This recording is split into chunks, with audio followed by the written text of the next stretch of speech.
Thanks so much for coming out. We're super excited to see what you can do behind the kit. Hope you aren't nervous.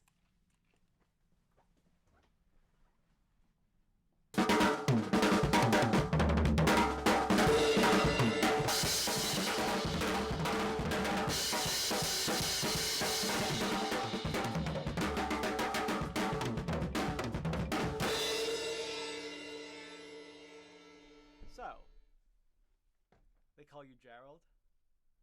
I hear you think you can play the drums, Gerald. Do you know what the Temple Smash meeting is?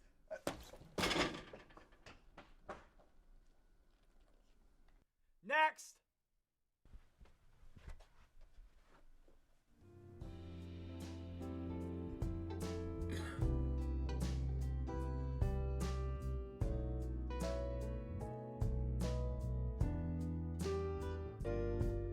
Wow.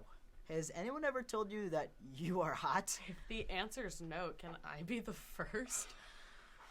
He is hot. Maybe a little too hot. I mean, my successor can't be hotter than me. Noah's having one of his moments. It's okay, Noah. You're hot too, buddy.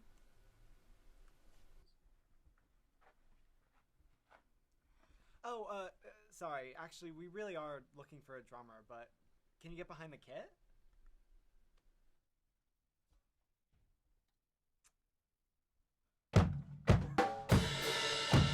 Next! Hi everyone, I'm so excited to be auditioning for you guys today. I've been playing the drums for about 18 years and I've been trained in rock, jazz, and classical. Great. Why don't you get behind the kit? Okay, I will, but I know this is an odd request. Is there any way that I could perform behind a curtain? I just have really bad stage fright and it's the only way.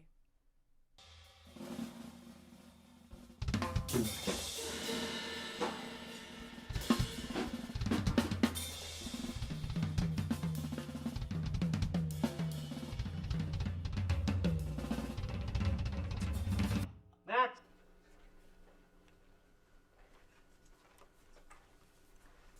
Aren't you guys Jay's a cappella group? Yeah, he's not around, is he? No, he's in the bathroom, so make it quick. All right, boys, double time. 5, 6, 7, 8. Deck the halls with boughs of holly. Fa la la la la la la la la. 'Tis the season. The boys? You're auditioning? That's right. We're ready for the big time. I can't believe you do this without me. 5, 6, 7, 8. Deck the halls with boughs of holly. Fa la la la la la la la la. 'Tis the season to be jolly. Fa la la la la la la la la. Next!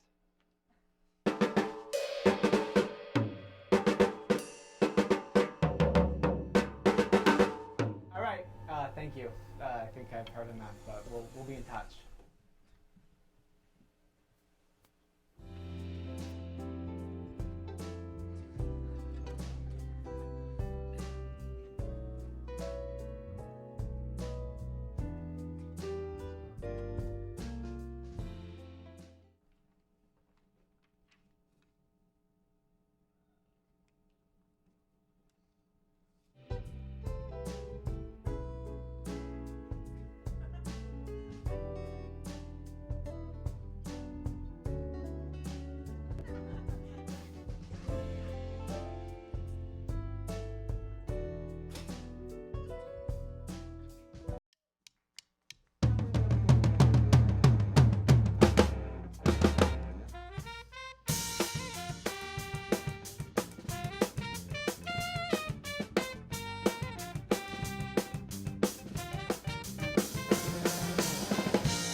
To the season finale of Temple Tonight.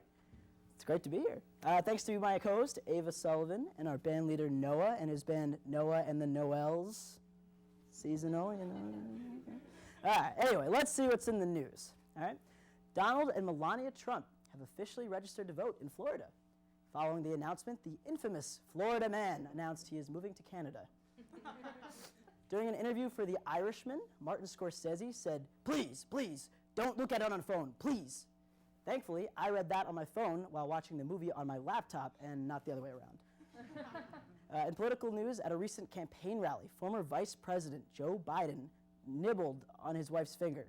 When asked for comment, Jill said, "Well, rallies are long, and he gets the hungies." Over in South Dakota, they recently launched an anti-methamphetamine campaign. Meth, we're on it. This inspired DARE to adopt a new slogan, "Cheers to sobriety." It's been extremely unsuccessful. A very large truck crashed, spilling 6,000 gallons of condensed milk on a highway in California. It's like, imagine how much that would be if it was uncondensed, right? In science news, a new study shows that ketamine may help treat alcoholism by making people forget their memories of drinking. Researchers soon realized that alcohol already does that. So maybe back to the drawing board with that one. And some other science news, scientists actually used loudspeakers to lure fish to dead portions of the Great Barrier Reef. This actually caused reef life to jump by 50%. It's pretty great. To get the fish back, they actually played Shellfish Presley, Billy Isle of Fish, and a little guy I like to call Childfish Branzino. Yeah, right. I'm sorry. It's just I'm feeling a little bit unsupported right now. Noah, where's my backup, man? Like a little, but I don't do rim shots for jokes that don't earn them. Ooh.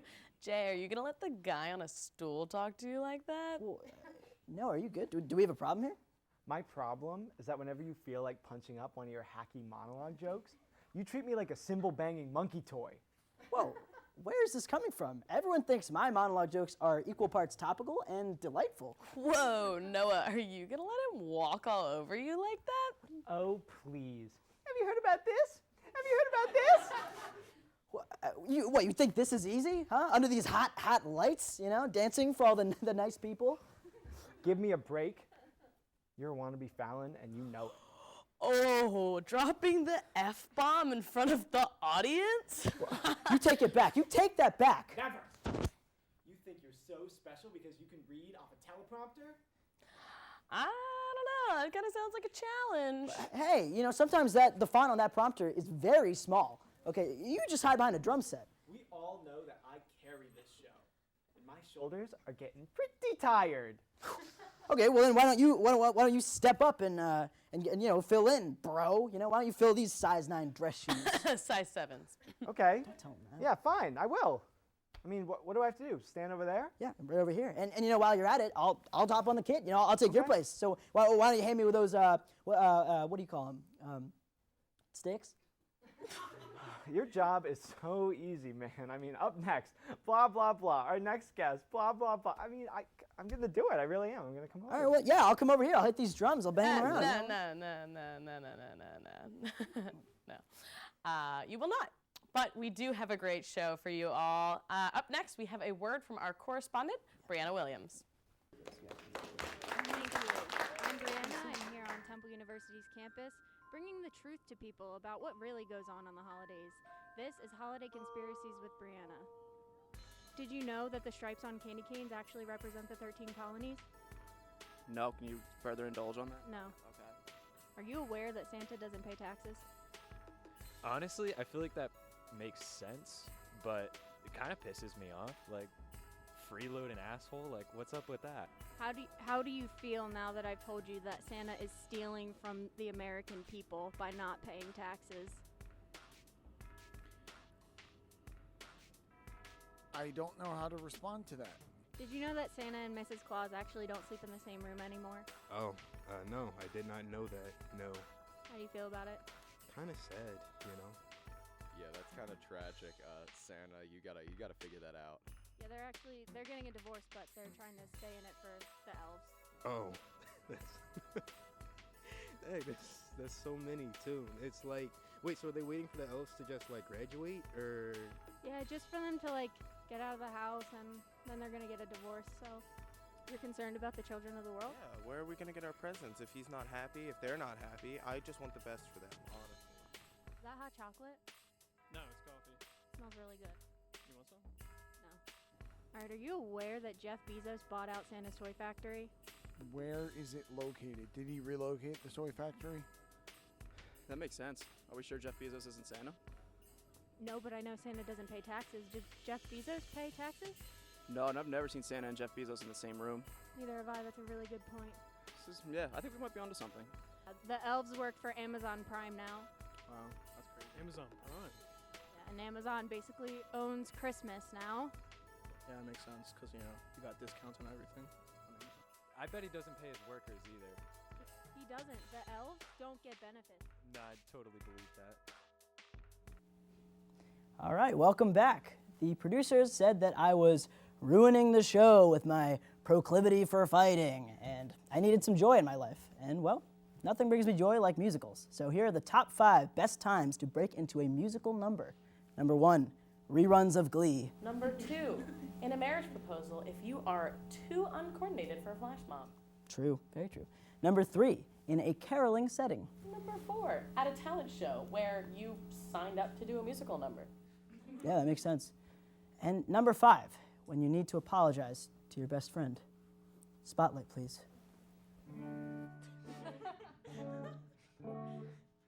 For the sake of Christmas, let's consider forgiveness. For the sake of Hanukkah, let's move Hanukkah. We led the show. I led the band What's a captain without his first in command. So let's forget about what could be. Decorate the non-denominational tree. A season that's merry and bright. Let's not ruin it with a fight. Every host needs a band leader. Band leader. Without host, Hall couldn't have made band leader. And nothing, oh nothing would be sweeter than to play with my drum beater once again. For our friend, old St. Nicholas. Let's not fight until you're sick of us. Oh Noah, you funky man, I am your number one fan. No, I am. Every host needs a band leader. Band leader Without host, Hall couldn't have made band leader. And nothing, oh nothing would be sweeter than to play with my drum beater once again. Yeah.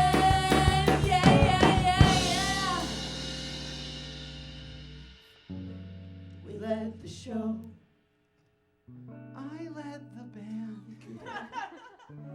What's a captain? without his first in command. Come here, guys. Come on.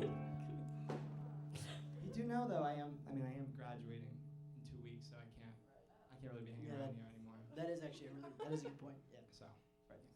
Thanks. Yeah, of course. Well, we'll be right back with our guest, Jake Noecker.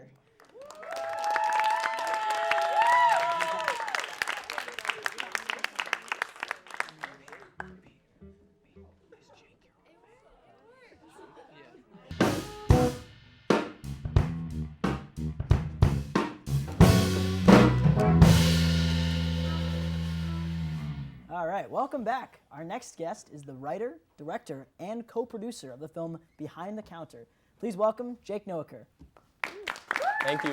Thank you. Yeah. Thank you. Jake, thank you so much for being on the show, man. Hey, thanks for having me. I really appreciate it. Absolutely. So what is Behind the Counter about? What is it? Behind the Counter. So Behind the Counter is a short film. It's about 15 minutes long, and it's about a young man from a really small town, very rural, and he's coming from a very broken home. His mother recently died, his dad's an alcoholic, and he's had enough, so he decides to run away, leave town, head up north to the woods. But on his way out of town, he decides to rob the local convenience store for like quick getaway cash. Right. And at the convenience store, he wasn't expecting a very wise and like seasoned old man working there, and who's going to try to get him through this like, I don't know, spiritual sort of journey, I guess. Gotcha. But yeah. So genre is like very lighthearted comedy. Yeah, super comedic. No, it's more so like drama with a little bit of action and suspense kind of thing. Yeah. That's awesome. And so, how long did it take to make this?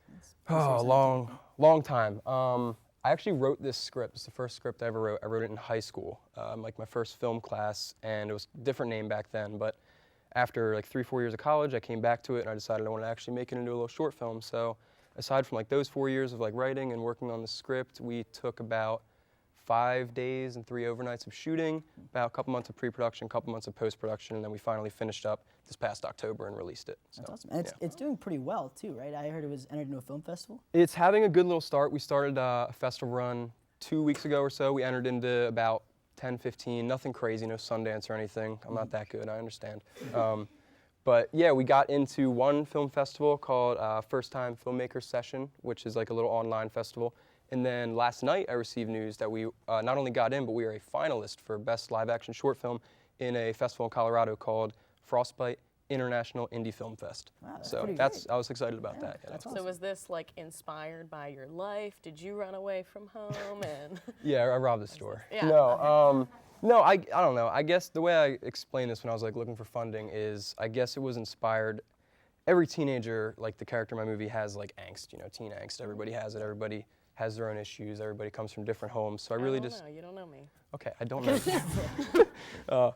Maybe you didn't have teen angst, but I had some teen angst. So I guess when I was in high school, I put that towards a script and like, what would happen if everything went off the rails and I decided to, actually do this, pick up and leave town. So I put that into a script and I came up with this. And like, along with my love for Tarantino, the Coen brothers, Paul Thomas Anderson, all those guys, really just came together with this cool little story, I guess. Yeah, it's awesome. And speaking of Tarantino, what is your favorite movie by him? Ooh, okay, so Pulp Fiction for years is like very cliche, got me into writing and movie interest, but Once Upon a Time in Hollywood, I've seen it 3 times already, and I love it. It's my favorite. It's not just like new viewing bias. It's a good movie. Check out Once Upon a Time in Hollywood, free plug. We are sponsored by Quentin. No, we are. I was also going to ask, so are you working on any other movies, any follow-ups maybe, or anything like that? Yeah, so this year I'm in my senior year in the BFA concentration for directing, and I'm doing my senior thesis, which is called Lockbox. It's like a Western horror thriller kind of thing. Again, like 15, 20 minutes. And yeah, we're just doing pre-production. We just finished casting. We're locking down some locations, and we're shooting that in January. So that's awesome. That's really cool. And so where can we watch Behind the Counter? Behind the Counter right now you can't watch because I'm doing a festival run and I had to keep it private on Vimeo. If you really want to, you can like text me and I'll like send you the link and the password and all that. But right, so if you could just tell the audience your personal phone number. 555. No. But right now you can follow us on like Instagram, Twitter, Facebook at BTC Short Film. We like post updates about festivals and all that. And eventually, once the festival run ends in, I guess, 5 or 6 months, maybe tomorrow if we really flunk out, I'll release it publicly on Vimeo and start showing it to the masses, All right, well, thank you so much for coming on the show. Everybody, Jake Noecker. Thank you, guys. Really appreciate it.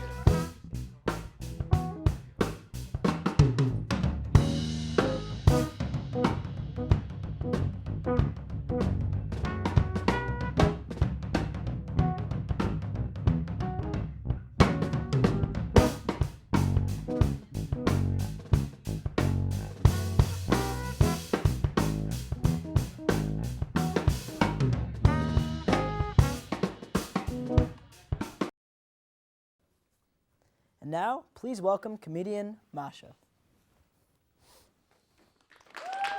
Okay. Thank you, everyone. Hello. I come to you from a faraway land of White Russia. It's like normal Russia, but more white. Listen, my comrades, I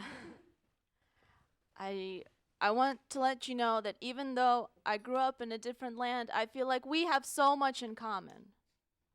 Like, my childhood, I spent working the potato fields, eating potatoes, wearing Adidas tracksuits. Since then, my style has refined. So much in common. I am also an Eagles fan. Are you guys Eagles fans here? Good. Such a good mascot, right? For our team, for our country. The country of Russia mascot is also an eagle. Did you guys know this? These are facts. It is an eagle.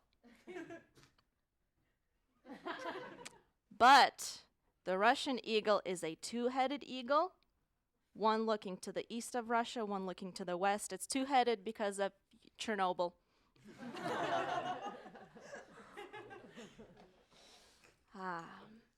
I am really actually super glad to be here and to be here in America, where I am no longer attacked by street bears.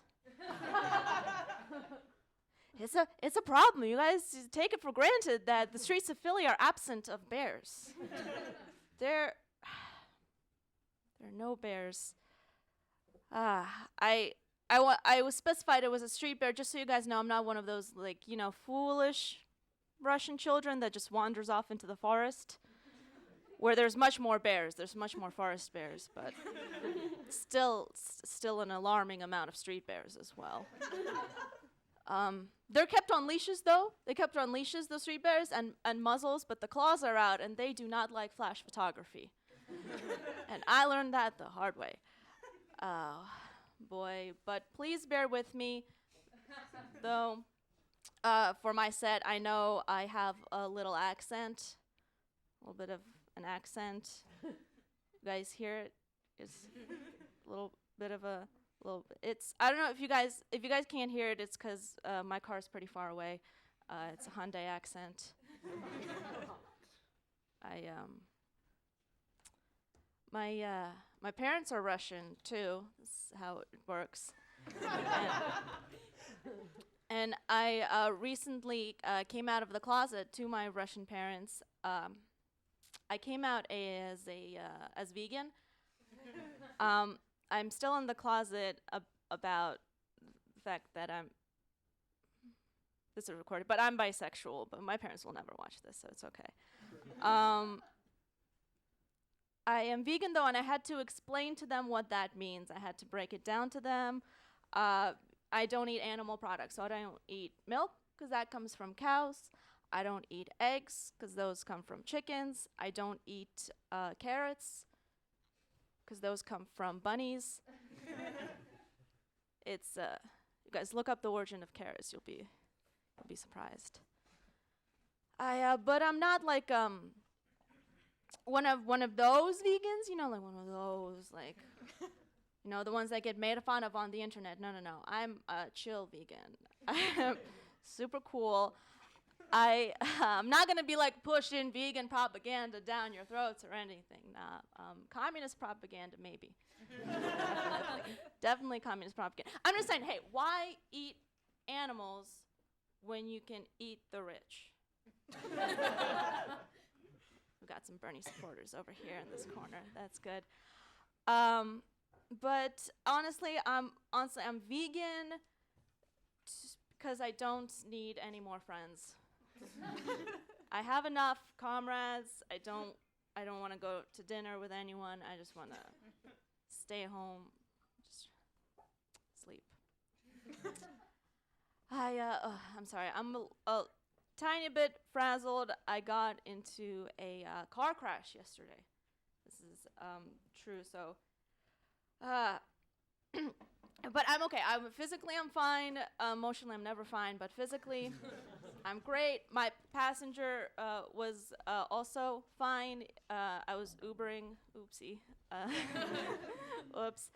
But the funny thing is, the largest tip I ever received from an Uber passenger was on that ride.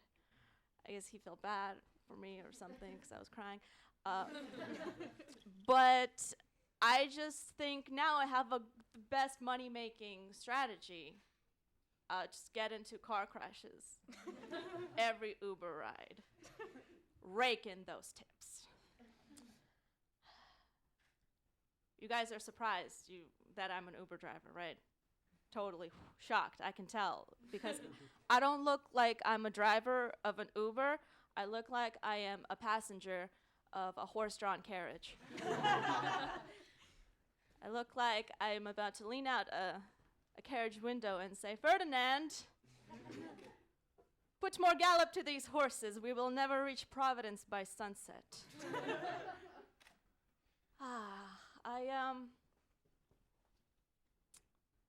I do have a horse, though, and my horse has anxiety. I have anxiety, too. All Russians have anxiety, but I don't think all horses have anxiety, and I'm worried about my horse. Like, I try so hard to give my horse, you know, a stable environment to live in. Stable. That's, I'm so sorry. You guys didn't like the horse joke? No, that's a nay on the horse humor. That's a nay. All right, but you guys have been fun. I hope you enjoyed the rest of my jokes. I'm Masha. Thank you so much.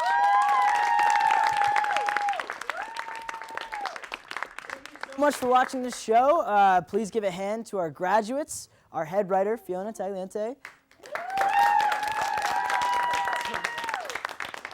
as well as our band leader, Noah Tannen. Thanks again. We'll see you in season 10, and happy holidays.